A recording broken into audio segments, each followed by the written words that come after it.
บัดขู่ห้องเลยไปบ่เราไปโอ้ยยะที่ชาติสำนีเนี่ยไปนอนตากแอร์บ่โอ้ยตายยะกระตักมาวุ่นวายไปนอนตากแอร์แล้วก็ขอจะได้ทานนะจะขาด2 ทางเขาว่าขาดได้ทาง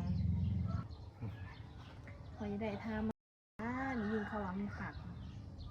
อย่าได้แบบจุกๆเลยนะโอ้ยวันนี้นั่นนะเอาสบายดีทุกคนมื้อนี้ก็มาพบกับน้องโบสาวลาวไต่เส้นเก่าเส้นเดิมเนาะมื้อนี้ก็สิไปหาบ่าวสุคือเก่าทุกคนเอ้ยมื้อนี้แต่ว่า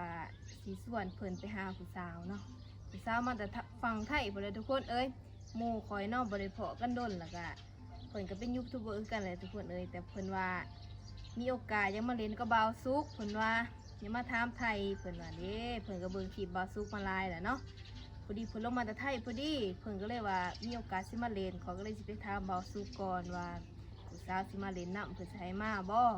เพราะว่าเมียเพิ่นก็อยู่นำกันแล้วเนาะเดือนนี้เนาะก็เลยสิไปถามเพิ่นมื้อนี้ทุกคนเอ้ยแต่ว่าเพิ่นจักสิอยู่เฮือนจักบ่แหละไปเฮาสิเข้าไปหาเพิ่นไปเนาะทุกคนเนาะก็กำลังสิย่างไปเฮือนบ่าวสุเนาะทุกคนเนาะแต่ว่าเพิ่นจักอยู่เฮือนจักบ่ทุกคนเอ้ยแต่ว่าเพิ่นอยู่คนเดียวก็ใครติเพราะสิได้มีโอกาสได้ถามเพิ่นว่าผู้สาวอยากมาเล่นน้ำนะเพิ่นสิว่าจังไดเพราะว่าผู้สาวก็เป็นยูทูบเบอร์ทุกคนเอ้ยเพิ่นมาแต่ฟังไทยเพิ่นแหละแต่เพิ่นว่าอยากมาถ่ายคลิปน้ำบ่าวสุกนี่บ่าวสุกสิให้ถ่ายอยู่บ่ก็เลยว่าสิไปหาเพิ่นทุกคนเลยเห็นบ่าวสุกเพิ่นมาเก็บอีสังในนี่สบายดีบ่าวสุกบ่าวสุกเอ้ยสบายดีบ่โอ้ยสบายดีอยู่นะสบายดีอยู่เนาะเฮ็ดหยังล่ะนี่นะเก็บหยอดม่วงเก็บหยอดบักม่วงไปเห็นยังหยอดบักม่วงโอ้ยอย่าไปสุกผักกินไปสุกพักกินโอ้ยบ่มีแนวกินบ่โอ้ยใส่ละอันไรแนวโอ้แซ่บบ่มันเป็นอะไรเอาเปรี้ยวๆนะโอ้เอาเปรี้ยวโอ้สุกแบบไม่ต้องใส่ชมนะโอ้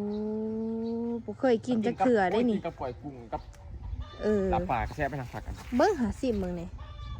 เขากินสดๆจังซี่เลยเหรอบ่รู้เขาเห็นอะไรโอ้ยถ้าจะไปใส่สุดผักก็ลวกแล้วอีกนะโอ้ไปกินกับลาบกับก้อยกับปากโอ้ยมันเอาสมๆเนาะ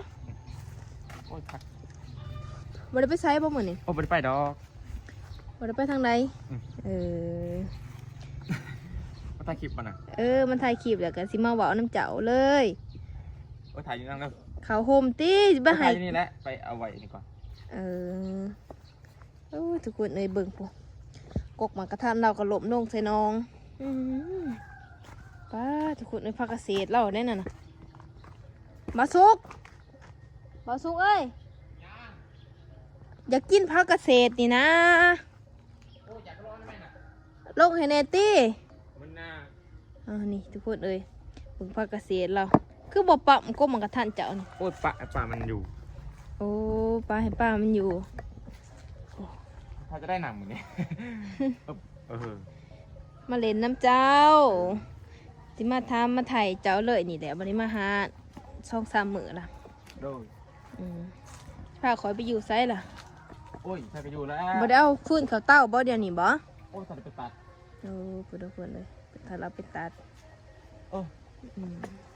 เอาสบายดีเนาะทุกคนเลยวันนี้ก็มาหาบ่าวสุคือเก่าเนาะคอยกันที่มาถามเจ้าอันนั้นเอาข่าวเรื่องเลยเนาะ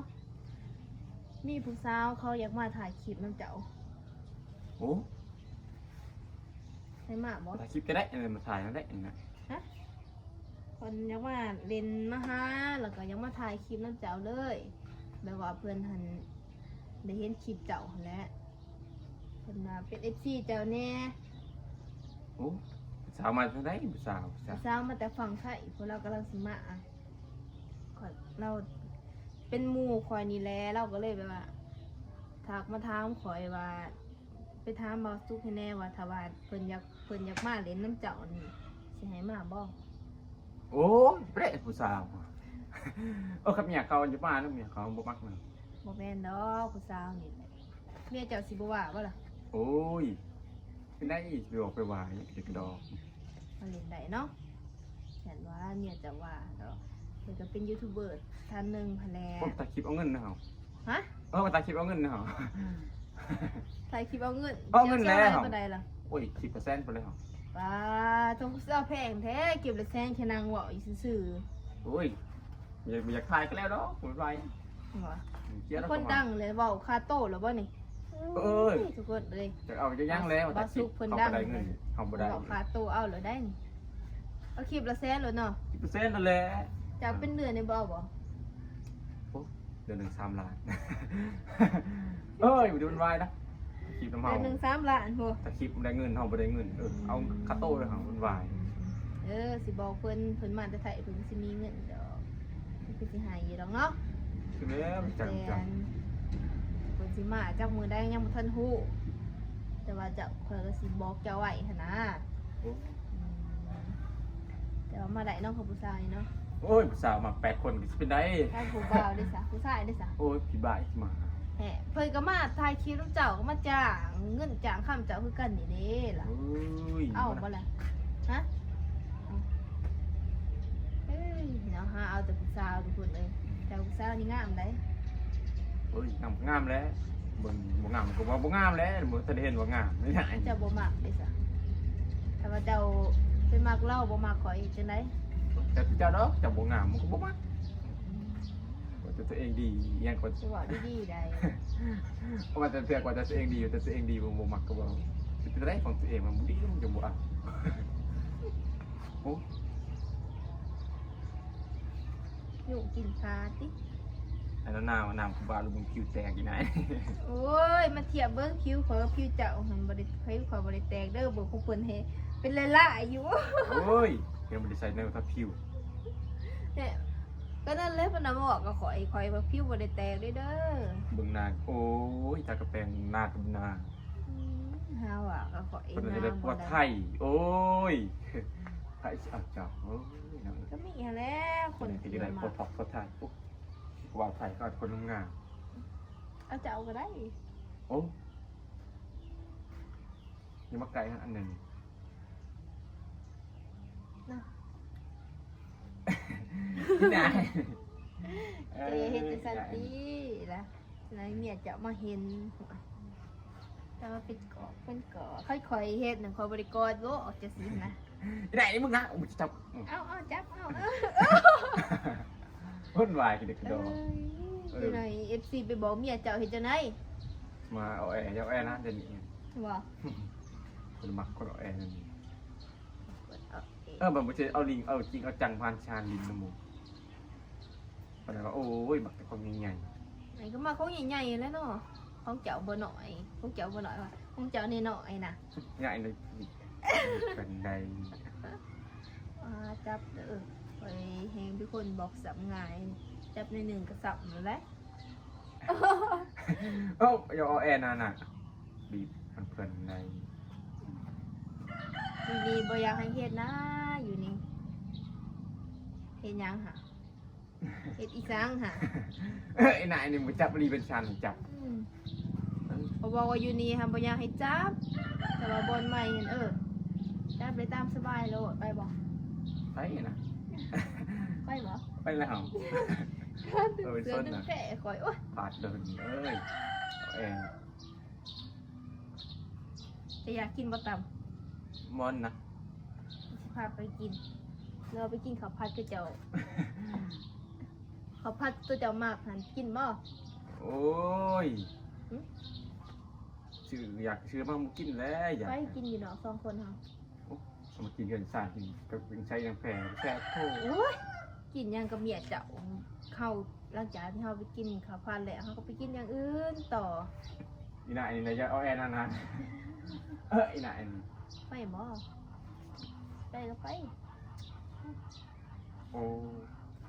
โอ้แค่ นี่ยังไงจะไปมา250โอ้ยอีนายนี่เป็นไร คนเลยส่วนบาสุกไปกินข้าวผัดจีน้องเนาะ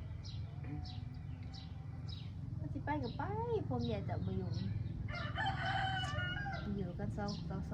2ผู้หญิงกับผู้ชายอยู่กัน2 ต่อ 2สิมีหยังนั่นทุกคนเอ้ยมันต้องมีหยังเกิดขึ้นแหล้วเนาะ ป้าดาน่ะไปจะมาเอาแอร์นี่ค่ะ ฝากไปใส่นางหวากันดิก่อน ไปกันจังไป บอกอันนี้ไปกินกับกินนะอยากกินเขาเนาะ หมออยากกินข้าวบ่หรืออยากกินข่อย เมียเจ้ามันบ่ได้เป็นตายาคนได้แล้วปะทอข่อยเด้อข่อยนี่เป็นตายา โอ้ยจักอยู่ เป็นได พาข่อยก็บ่ขาวๆบ่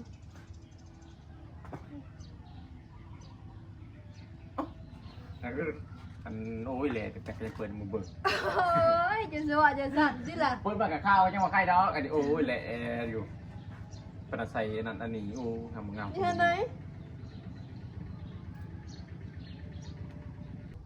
เป็นปวดอะไร ไปบ่ล่ะไปกินข้าวผัดอยู่เนาะตัวข่อย โอ้ไปแล้ว ไป สบายเนาะ กินข้าวผัดแล้วข่อยสิพาเจ้าไปนอนตากแอร์ โอ้คือมีเหือนมีซ่านเลยหน่อยหน่าย มีแล้วเนาะห้องแอร์จะอย่าได้จักห้องมีเบิดห้องเลย ไปบ่ล่ะข่อย เฮ้ยยะที่ขาดสำนีเนี่ย ไปนอนตากแอร์บ่ เฮ้ยตายยากตั้งมาวุ่นวาย ไปนอนตากแอร์แล้วก็